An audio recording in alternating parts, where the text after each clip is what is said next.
Storms turned severe in the southern part of the state today. They spun off this rare high elevation tornado in West Cliff, that's west of Pueblo.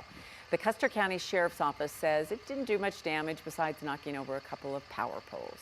Thanks for joining us. I'm Kim Christensen. I'm Alexandra Lewis. We begin tonight with Chief Meteorologist Kathy Sabin. Kathy, was what, the first time in 6 years that the town has seen a tornado? Yeah, and we're not sure if it was the landspout or just a very weak tornado. Thankfully, no damage or injuries, but to see something like this above 8,000 feet in this part of our state, it's a rare treat actually when it sets up over rural areas like this, and well, you can just kind of take in the view. Temperatures today have been cool and comfortable in the 70s where we sit now.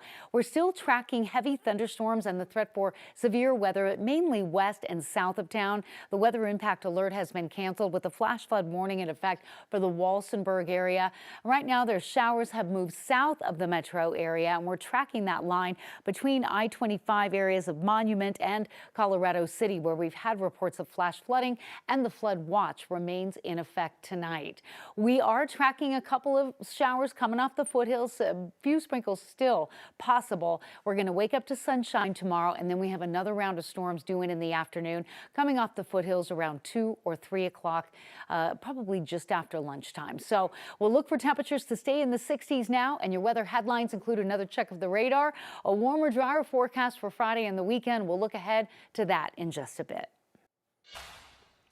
The former dentist from Aurora who poisoned his wife will spend the rest of his life in prison. Today, a jury convicted James Craig of killing his wife, and a judge delivered his sentence. 9 News reporter Spencer Soisher joins us from the Arapahoe County Courthouse. Spencer, we heard victim impact statements from Angela's family today, and that includes their children.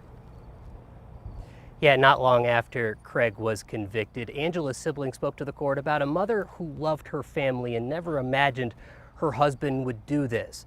Her kids also telling the court about losing both of their parents.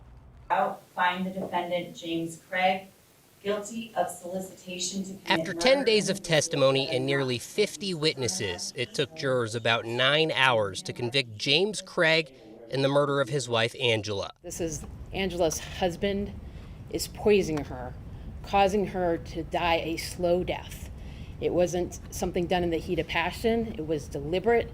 It was over the course of days. The former dentist from Aurora poisoned his wife with cyanide and an eye drop medication after years of cheating on her.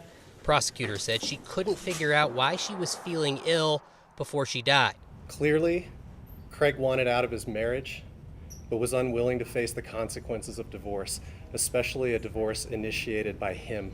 Craig and Angela had 6 children, and at his sentencing, some of them spoke about their mother who loved them and what Craig took from them. I was supposed to be able to trust my dad. He was supposed to be my hero, and instead he'll forever be the villain in my book. It's hard to lose your mom, and 3 days after that, lose your dad. And, you know, have to spend the next 2.5 years trying to untable whatever he tells you. Craig's defense team admitted to his affairs. They argued that Angela asked Craig to poison her in a suicide attempt. She would never leave her children. So as soon as that was presented to me, there was no question. The judge sentenced Craig to life in prison without the chance of parole and an additional 33 years for other felony convictions. Angela Craig's family says tonight, justice has been served. You were supposed to be her protector, her advocate. She just didn't know that you were the perpetrator. Craig did not show any visible emotion as the verdict was read. He was also convicted on charge of a solicitation to commit murder after he tried to hire a fellow inmate to kill a detective who was working on this case. Live in Centennial, Spencer Soisher, 9 News. The city of Denver is investing another $100 million in a bid to revitalize downtown. This money will go towards projects like bringing businesses to the 16th Street Mall, improving public parks, and converting empty buildings into housing. More than a third of the money will go towards modifying 2 old office buildings into downtown apartments. They'll create more than 230 units focused on affordable housing. You may think the optics look bad considering the mayor just announced yesterday that the city is laying off employees, but the money comes from different places. Still, he was asked about it. The city is facing challenging economic times, as most large cities are around the country. One of the reasons we're seeing that is a decline in sales tax revenue. People are spending less and going out less. And so we think there are two parts of how you manage your way out of a crisis like this. One is, like any family or business, you have to reduce your expenditures to meet how much revenue you have. The second is you do have to invest in the growth that's going to drive more economic development to help restore that revenue. These projects will be funded by a $570 million development plan approved by voters last year to be invested in downtown Denver projects. A large spiral tower proposed in downtown Denver could actually happen. Our partners at the Denver Business Journal report the international company behind the design says they have been in contact with developers in Denver. The proposed 673-foot tall tower would be built on a parking lot south of 16th Street and the Denver Pavilions. At that height, it would be the fourth tallest structure in the city. This isn't the first time a tower has been pitched for downtown Denver. A skyscraper that was supposed to be the tallest in the city was proposed back in 2018. The developer ultimately chose not to pursue it. Denver is working on turning the old Park Hill golf course into a public park. Now they estimate it's going to open late this summer or early in the fall. The golf course closed in 2018. 5 years later, Denver voters rejected a ballot measure that would have allowed the land to be developed. Then this winter, the city announced it would acquire the land in exchange for land near the airport. The real estate transaction for the 155-acre open space is now underway. The city told our reporting partners at the Denver Gazette that they're on track to close on the property by late summer. Once that happens, the Parks and Recs Department hopes to have it open within 30 days. The city plans to ask voters to foot the bill for a bunch of improvements at the park, like irrigation, sports fields, a dog park, as part of more than $900 million Vibrant Denver bond. The city council has to approve that by mid-August in order to get that on the November ballot. One of Colorado's newest wolf packs has at least 6 pups. CPW shared this video today of the one-ear pack, this one in Jackson County. The agency says their births are an important milestone in the state's efforts to create a self-sustaining wolf population.